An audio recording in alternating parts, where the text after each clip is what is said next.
Hello everyone, this is the lecture 3 of मार्गदर्शिका general science series and in this will be talking about हम बात करेंगे bacterial disease की। और ये कंटिन्यूड पार्ट है हमारे बैक्टीरिया का। जो इससे पहले वाली वीडियो थी वो बैक्टीरिया की जनरल डिस्क्रिप्शन पे थी।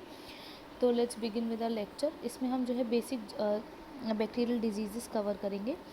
तो द थिंग इज़ जो हमें इसमें सबसे ज़्यादा ज़रूरी है जानने के लिए वो है डिजीज़ क्या कौन सी है जो कि बैक्टीरियल डिजीज़ है, प्लस कौन सा बैक्टीरिया उसे कॉज कर रहा है, उसके अफेक्टेड ऑर्गन्स या फिर उसका ट्रांसमिशन कैसे होता है। सबसे ज़्यादा क्वेश्चंस आप यूपीपीसीएस ले लो, यूपीएससी ले लो, एमपीपीसीएस ले लो, आरएएस ले लो, सबसे ज़्यादा क्वेश्चन जो है इसी पोर्शन से पूछे गए हैं। Okay, let's begin with the lecture.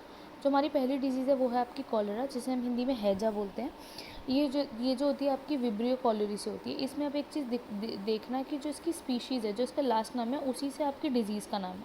तो what actually you have to take care, आपको जो याद करना है वो आपका इसका जीनस का नेम है। आगे आपको ऑप्शन दे सकता है cholera is caused by corynebacterium cholerae, है ना, या फिर something else, and one option will be vibrio cholerae. तो आपको याद रखना चाहिए कि इसका फर्स्ट नेम क्या है। ओके, नेक्स्ट इज़ कि ये हमारे स्मॉल इंटेस्टाइन को अफेक्ट करती है, प्लस ये कंटेमिनेटेड फूड और वाटर से होती है।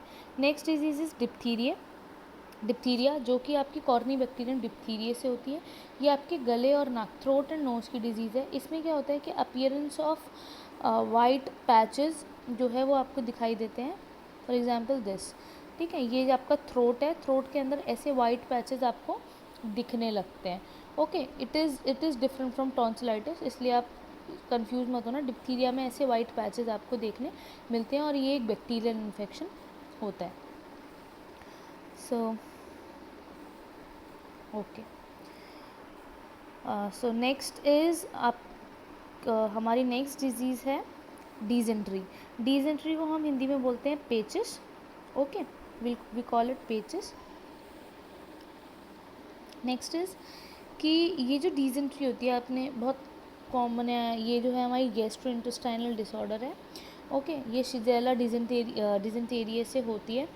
और इसमें क्या होता है कि जब कि स्टूल्स होते हैं वो लूज़ हो जाते हैं या लिक्विड उसमें कंटेंट ज़्यादा हो जाता है, और कभी कभी सीवियर केसेस में उसमें से ब्लड और म्यूकस भी सिक्रीट होता है, जो कि थोड़ी फेटल डिजीज़ है। और इसका अपार्ट फ्रॉम कंसल्टिंग डॉक्टर, अगर आप अपनी डाइट ठीक कर देते हैं तो आप डिजेंट्री को अच्छे से जो है मतलब बहुत आसानी से क्योर कर सकते हैं। अगर आप अपनी डाइट में फाइबर ज़्यादा लेने लगे तो आपकी डिजेंट्री जो है, मतलब फूडिंग हैबिट से आप अपनी डिजेंट्री को ठीक कर सकते हैं। Okay, next is plague. Plague में क्या होता है, प्लैग होता है is from pasteurella pestis. This is formation of swollen lymph nodes in and grow in armpits और नेक। मतलब जो आपके लिम्फ नोड्स होते हैं ना, वो आपके स्वेलअप हो जाते हैं या फिर आपकी आर्मपिट्स और नेक पे जो है आपकी ग्रोइंस दिखने लगती हैं। Okay, next is pneumonia. Pneumonia आपने बहुत आसानी से सुना होगा, है ना। आपको ये भी पता होगा कि आपकी लंग्स की pneumonia is caused by streptococcus pneumonia. आप सब जगह देख रहे होंगे निमोनिया से निमोनिया। ओके, टाइफी से टाइफाइड। तो आपको बस याद रखना है this the genus name Streptococcus pneumonia. Okay, तो व्हाट इज़ इट कि it is a disease of lungs. ये लंग्स का इन्फेक्शन है, प्लस इसमें लंग्स का इन्फेक्शन है तो इसके सिम्टम्स भी आपको पता होंगे, chest pain, fever, cough, shortness of breath etcetera. Okay, next is typhoid. Typhoid आप सब ने सुना होगा, ये होता है सैल्मोनेला टाइफी से, और ये कंटेमिनेटेड फूड और वाटर से होते हैं। इसमें क्या होता है कि आपको बुखार, ओके, फीवर होना और वीकनेस, वॉमिटिंग, डायरिया, ये सब चीज़ें आपको देखने मिलती हैं। आपका इम्यून सिस्टम बहुत वीक हो जाता है, और अगर ये एक्यूट हो जाए, मतलब अगर ये एक्यूट डिजीज़ बन जाए तो ये मतलब एक्यूट डिजीज़ कब बन जाती है, जब आपका फीवर बहुत टाइम तक जाए ना, आपका इन्फेक्शन जो है बैक्टीरियल इन्फेक्शन वो बहुत टाइम तक क्योर ना हो, तो ये एक्यूट डिजीज़ भी बन सकती है और फेटल भी हो सकती है। Okay, next is leprosy. Leprosy is also known as Hansen's disease. It is cause by mycobacterium leprae या फिर mycobacterium lepromatosis. Yes, lepromatosis. Okay, now what happens, it affect skin. ये आपकी स्किन को अफेक्ट करती है या फिर पेरिफेरल नर्व्स को, जो पेरीफेरी पे होती हैं, ठीक है, लाइनिंग्स में होती हैं, म्यूकोसल सर्फेसिस को, रेस्पिरेटरी ट्रैक्ट को, आइज़ को, इन सब को अफेक्ट करती है। वर्ल्ड लेप्रोसी डे जो होता है वो लास्ट संडे ऑफ जनवरी का लास्ट संडे जो होता है वो वर्ल्ड लेप्रोसी डे बनाता है के तौर पे मनाया जाता है। 2020 में 26 of January was considered seen as world leprosy day. और 2020 में जो इसकी थीम थी वो थी leprosy isn't what you think, मतलब लेप्रोसी वो नहीं है जो आप सोचते हो। ओके, इसमें क्या होता है कि डिसकलर्ड पैचेस ऑफ स्किन, आपकी स्किन जो होती है वो जगह जगह से डिसकलर्ड हो जाती है और पैचेस बना लेती है, ग्रोथ हो जाते हैं, नोड्यूल्स हो जाते हैं स्किन पे, अल्सर्स हो जाते हैं आपकी फीट पे, सोल पे। ओके, स्वेलिंग हो जाती है, lumps on face and year lobes. Okay, loss of eyebrows, मतलब आपका चेहरा इतना सोलन सोलन सा लगता है और बहुत सारे लम्प्स आपके फेस पे आ जाते हैं, ईयर लोब्स पे आ जाते हैं। सीवियर कंडीशन में आप अपनी आईब्रोज भी खो देते हो। I have one picture regarding that and it is this is he is an leprosy patient. और ये देखना आप, इसकी स्किन पे जो है पूरा स्वेलन अप है और ये जो लम्प, जो आपकी जो स्वेलन स्किन है, ये लेप्रोसी के इन्फेक्शन को ही दिखा रही है। ओके, तो moving ahead is okay, this was all for leprosy. Next is tuberculosis, TB, जिसे हम rheumatic fever भी बोलते हैं, तपेदिक हिंदी में। ये माइक्रोबैक्टीरियम ट्यूबरकुलोसिस से होती है या फिर स्ट्रेप्टोकोकस पायोजीन से होती है। इसकी जो वैक्सीन है वो है आपकी BCG वैक्सीन जो है वो आपकी ट्यूबरकुलोसिस के लिए होती है, जिसका नाम है बैसिलस कैलमेट यूरिन। ओके, बस आपको ये रखना, BCG vaccine is for tuberculosis. ये आपके लंग्स को अफेक्ट करती है। ये एक इन्फेक्शियस डिजीज़ है, मतलब एक पर्सन से दूसरे पर्सन को डायरेक्ट कॉन्टेक्ट से हो सकती है। हमने ये देखा है, डेटा ने ये बताया कि 1/4 जो TB पेशेंट्स हैं वो लेटेंट TB को वो लेटेंट TB के पेशेंट है। लेटेंट TB का मतलब क्या है कि एक पर्सन है, इसको जो है आपके स्ट्रेप्टोकोकस पायोजीन या फिर ये माइकोबैक्टीरियम ट्यूबरकुलोसिस जो आपका बैक्टीरिया है उसने अफेक्ट किया, उसने बैक्टीरिया से अफेक्ट तो हुआ है लेकिन उसने इलनेस शो नहीं की है। ठीक है, मतलब वो बीमार नहीं हुआ है, तो वो आपको वो होता है लेटेंट TB के पेशेंट्स कहलाते हैं, ऐसा। तो ये कैसे है, क्योंकि उनकी इम्यूनिटी में भी अच्छी है। ओके, तो अगर उनकी इम्यूनिटी अच्छी है और वो बैक्टीरिया के अटैक के बाद भी इल नहीं हुए हैं, तो वो लेटेंट TB के पेशेंट्स में कंसीडर किए गए हैं। ओके, नेक्स्ट इज टेटनस, जिसको हम लॉक जॉ बोलते हैं। लॉक जॉ इसलिए बोलते हैं क्योंकि इसके सिम्टम्स कुछ ऐसे हैं। तो पहले देख लेते हैं होता किससे। ये होता है क्लोस्ट्रीडियम टेटनाई अगेन। नेक्स्ट इज इसमें मसल का जो है लॉकडाउन शुरू हो जाता है और ये स्टार्ट होता है जॉ से और फिर पूरी बॉडी में अकड़न, कहते हैं ना अकड़न, पूरी बॉडी में आ जाती है। और ये जो होते हैं आपके वूंड्स, अगर आपके वूंड्स जो हैं इस बैक्टीरिया से अफेक्ट हो जाते हैं तो होता है, इसीलिए आप बोलते हैं कि you should take care of your wounds. Okay, आपको अपने वूंड्स का ख्याल रखना चाहिए। फिर वो कुछ भी हो सकता है, वो बर्न से हो, वो कट से हो, या वो किसी इंजरी का हो, या किसी ऑपरेशन, या कुछ कैसा भी वूंड हो, आपकी स्किन उस पर नहीं है, कोई प्रोटेक्टिव लेयर नहीं है, तो आपको उसका ध्यान रखना होता है। ओके, नेक्स्ट इज हमेशा बोला जाता है कि चोट लग गई है, you should get an injection of tetanus. आप टेटनस का इंजेक्शन लगाइए, वो इसीलिए बोला जाता है ताकि आपको जो है क्लोस्ट्रीडियम टेटनाई अफेक्ट ना करे आपके वूंड को और आपको जो है टेटनस ना हो। Okay, next is whooping cough. Whooping cough को हम पर्ट्यूसिस या फिर कुकर खांसी या फिर काली खांसी भी बोलते हैं। अब आप खांसी बोल रहे हो तो ऑब्वियसली आपको दिख रहा होगा रेस्पिरेटरी ट्रैक्ट इन्फेक्शन है, ये कंटेजियस है। प्लस ये देख लेते हैं होता किससे है, ये होता है हीमोफिलस पर्ट्यूसिस या फिर बॉर्डेटेला पर्ट्यूसिस से। ओके, नाउ नेक्स्ट इज कि इसका इंक्यूबेशन 5 से 10 दिन है, मतलब उसके अफेक्ट किसी बैक्टीरिया के अफेक्ट किसी ने इसके बैक्टीरिया के अफेक्ट करने और सिम्टम दिखने के बीच का जो टाइम होता है वो इंक्यूबेशन पीरियड होता है, और इसमें 5 से 10 दिन, जैसे आपको कोरोना में बोला जा रहा है कि 10 से 15 दिन लग रहे हैं उसके सिम्टम्स दिखने में, तो वो उसका इंक्यूबेशन पीरियड है ह्यूमन बॉडी के अंदर। मतलब इतने टाइम में वो अपने आप को तैयार कर पा रहा है कि आपकी बॉडी को इन्फेक्ट करके, आपके ऑर्गन्स को इन्फेक्ट करके आपके सिम्टम्स शो करने लायक बनाए। ओके, तो next is okay, that's all for whooping cough. Next disease is syphilis and gonorrhoea. आप दोनों देखो, ये दोनों जो है सेक्सुअली ट्रांसमिटेड डिजीज़ है। Syphilis is also known as आतशक एंड गोनोरिया सुजाक। जो सिफिलिस है वो ट्रेपोनेमा पैलेडियम से होती है, सेक्सुअल कॉन्टैक्ट से फैल जाती है, और इसमें जो है आपके जेनाइटल्स पर, रेक्टम या माउथ में जो आपके सोर्स हो जाते हैं। ठीक है, gonorrhoea is caused by Neisseria gonorrhoeae and it is also a sexually transmitted disease, और ये आपके सेक्शुअल ऑर्गन्स को अफेक्ट करती है। Okay, anthrax is caused by Bacillus anthracis and it is transmitted through air. ये आपको इंपॉर्टेंट है, anthrax के बारे में आपको याद रखना है कि ये एयर के ट्रांसमिशन से होती है। नेक्स्ट इज गैस्ट्रोइटराइटिस जिसे हम बोलते हैं अंत्रशोथ, है ना, ये आपका होता है एस्चुरिशिया कोलाई से, और ये कंटेमिनेटेड फूड और वाटर से हो सकती है। नेक्स्ट इज कि एस्चुरिशिया कोलाई, हमने पिछली लेक्चर में देखा था कि एस्चुरिशिया कोलाई जो होती है हमारी इंडस्ट्रीज वगैरह में काम आ रही थी। ओके, तो वहाँ ये क्या थी, गुड बैक्टीरिया, यहाँ पे ये इन्फेक्शन कॉज कर रही है, तो यहाँ पे ये क्या है, बैड बैक्टीरिया। ओके, तो moving ahead, before talking about vaccines and this, one more disease is botulism. Botulism जो है बहुत रेयर है लेकिन बहुत सीरियस इलनेस है।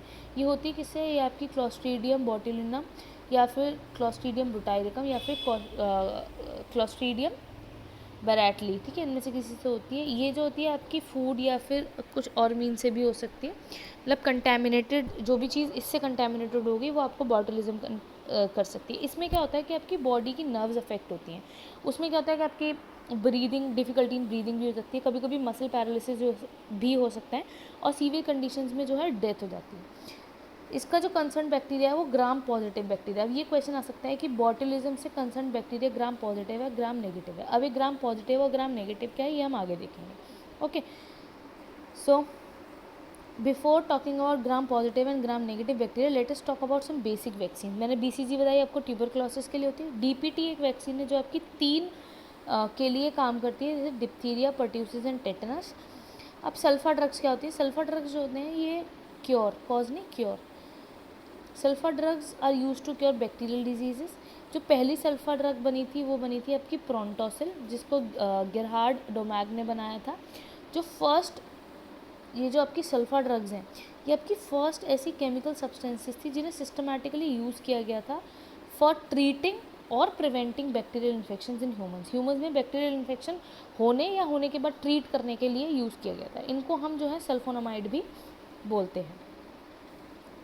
मूविंग अहेड, एक होते हैं हमारे ब्रॉड स्पेक्ट्रम एंटीबायोटिक, एक होते हैं हमारे नैरो स्पेक्ट्रम एंटीबायोटिक। ओके, अब ब्रॉड स्पेक्ट्रम एंटीबायोटिक और नैरो स्पेक्ट्रम एंटीबायोटिक क्या होते हैं। ब्रॉड स्पेक्ट्रम एंटीबायोटिक मतलब जो किसी प्रिसाइज चीज़ पे नाम, प्रिसाइज बैक्टीरिया पे ना काम करके बहुत सारे बैक्टीरिया के लिए काम कर सकते हैं, वो आपको ब्रॉड स्पेक्ट्रम, आपको दिख रहा होगा ब्रॉड स्पेक्ट्रम के लिए काम कर रहे हैं। और नैरो स्पेक्ट्रम मतलब किसी एक प्रिसाइज बैक्टीरिया के ऊपर ये काम करते हैं। Okay, so the term broad spectrum antibiotic can refer to an antibiotic that acts on the two major bacterial groups, मतलब ग्राम पॉजिटिव ग्राम नेगेटिव दोनों पे काम करती है।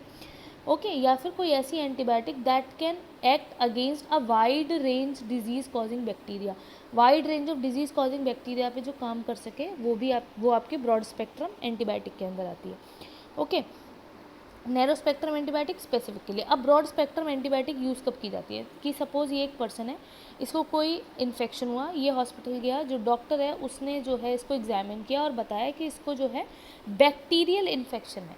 ओके, सिर्फ ये बताया कि ये बैक्टीरियल इन्फेक्शन है, वो ये डिटेक्ट नहीं कर पाया कि वो कौन से बैक्टीरिया से कॉज हुआ है, मतलब वो टाइफाइड के बैक्टीरिया से हुआ है या कॉलरा के बैक्टीरिया से हुआ है, वॉट एवर इट इज़, वो ये वहाँ पे जो है अंडरस्टूड नहीं है कि बैक्टीरिया कौन सा है। तो तब हम वहाँ क्या यूज़ करेंगे, वहाँ पे हम ब्रॉड स्पेक्ट्रम एंटीबायोटिक यूज़ करेंगे, क्योंकि वो बहुत wide range of disease causing bacteria पे काम करती हैं। तो अगर उनमें से हो सकता है कि उनमें वो जो एंटीबायोटिक हैं वो उस बैक्टीरिया पे को किल कर दें और वो इन्फेक्शन को क्योर कर दें। ओके, तो नेक्स्ट इज़, हाँ, एम्पिसिलिन जो है आपकी वो वाइडली यूज्ड आपकी जो है आपकी ब्रॉड स्पेक्ट्रम एंटीबायोटिक है, ampicillin. Okay, next is chloramphenicol. Chloramphenicol जो है इसको हम क्लोरोनाइट्रोमाइसिन भी बोलते हैं, ये भी एक ब्रॉड स्पेक्ट्रम एंटीबायोटिक है। ये जो है नंबर ऑफ़ बैक्टीरियल इन्फेक्शंस को क्योर करने के काम में आती है। ठीक है, इसमें ये एक मतलब दिस इंक्लूड्स, इसमें जो है एक आई ऑइंटमेंट भी है जो कि आपकी कंजक्टिवाइटिस को क्योर करने के काम आता है। ओके, तो ये जो है अगर through mouth, through oral injection और इंजेक्शन के थ्रू अगर आपकी वेन्स में डाल दिया जाए तो ये meningitis, plague, cholera, typhoid fever, इन सब के भी काम में आ सकते हैं। मेनिंजाइटिस मैंने आपको वायरल डिजीज़ में भी बताया था, और ये मैंने वहाँ पर भी बताया था कि ये बैक्टीरिया और बहुत सारी चीज़ों से कॉज हो रही थी, तो इस पर भी क्वेश्चन आ सकता है। एंड आई थिंक आया भी है, नॉट इन UPSC और UPPSC, लेकिन MPPCS या किसी और स्टेट एग्ज़ाम में आया है, जहाँ पे आपको लिख दिया कि meningitis is caused only by, मतलब is caused a only by bacteria and वो बोथ एंड अदर ऑप्शंस। तो आपको बहुत ध्यान रखना है कि मेनिंजाइटिस जो होता है वो वायरस से भी होता है, बैक्टीरिया से भी होता है। ओके, नेक्स्ट इज हाँ बॉटुलिज्म भी। हाँ, नेक्स्ट इज जो मैं आप इतनी देर से बोल रही हूँ, gram negative, gram positive, Gram negative, gram positive, it is a basic एक कॉन्सेप्ट है जो आपको बहुत बेसिक लेवल पे समझना है। सब उससे पहले समझ लेते हैं ग्राम स्टेनिंग क्या होता है। ग्राम स्टेनिंग एक ऐसी टेक्निक थी जो कि क्रिश्चियन ग्राम ने दी थी, उसी के नाम पे इसका नाम पड़ा है ग्राम स्टेनिंग। ये एक ऐसी स्टेनिंग मतलब कलरिंग, किसी चीज़ को कलर देकर कलर देना, ओके, स्टेन करना। ये ऐसी टेक्निक थी जो कि हमारे जो दो टाइप्स के बैक्टीरिया होते हैं, ग्राम पॉजिटिव और ग्राम नेगेटिव, उनको डिफ्रेंशिएट करने के काम में आ रही थी। ओके, अब कैसे? क्योंकि जो हमारे ग्राम पॉजिटिव और ग्राम नेगेटिव बैक्टीरिया है उनकी सेल वॉल में डिफरेंस होता है। ओके, तो हम देख लेते हैं to distinguish two types of bacteria, दोनों टाइप के बैक्टीरिया को डिस्टिंग्विश करने के काम में आ रही थी बेस्ड ऑन द डिफरेंस। किसके बेसिस पे?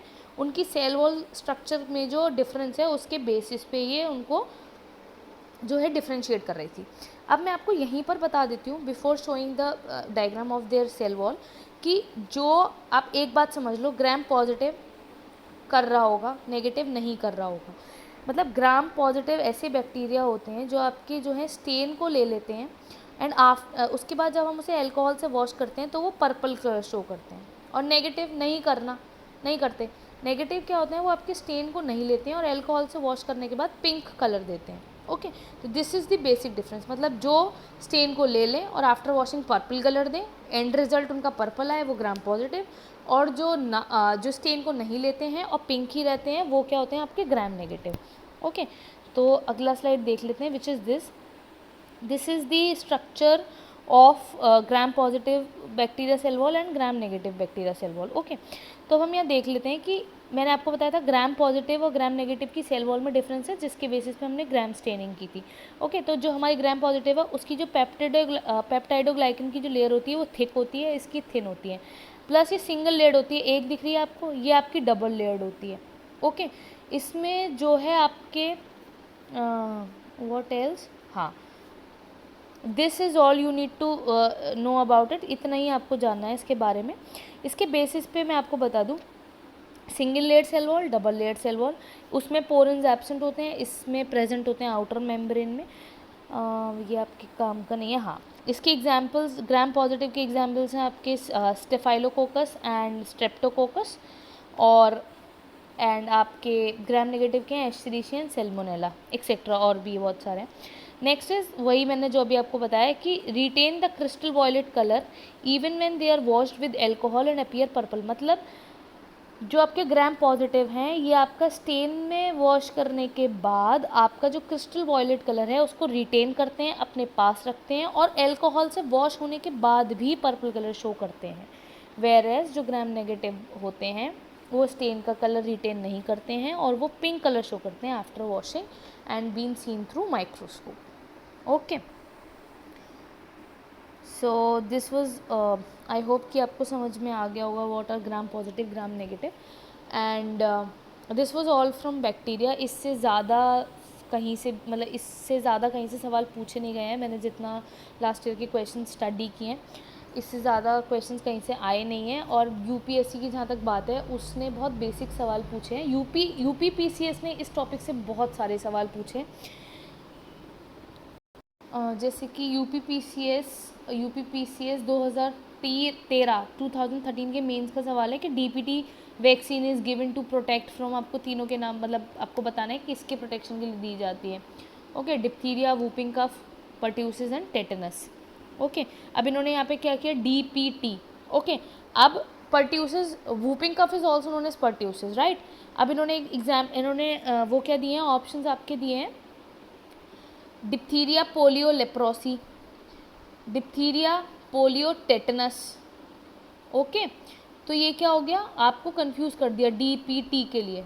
ओके, तो you need to be very careful while reading the question. आपको एक झटके में आंसर नहीं लगाना है, और मुझे नहीं लगता इससे ज़्यादा कुछ भी आपके क्वेश्चन सॉल्व हो जाएंगे। एंड अगेन वही बात, अगर आपको मेरे पढ़ाए हुए डेटा से अलग कुछ इम्पॉर्टेंट मिलता है तो please post it in the comment section below.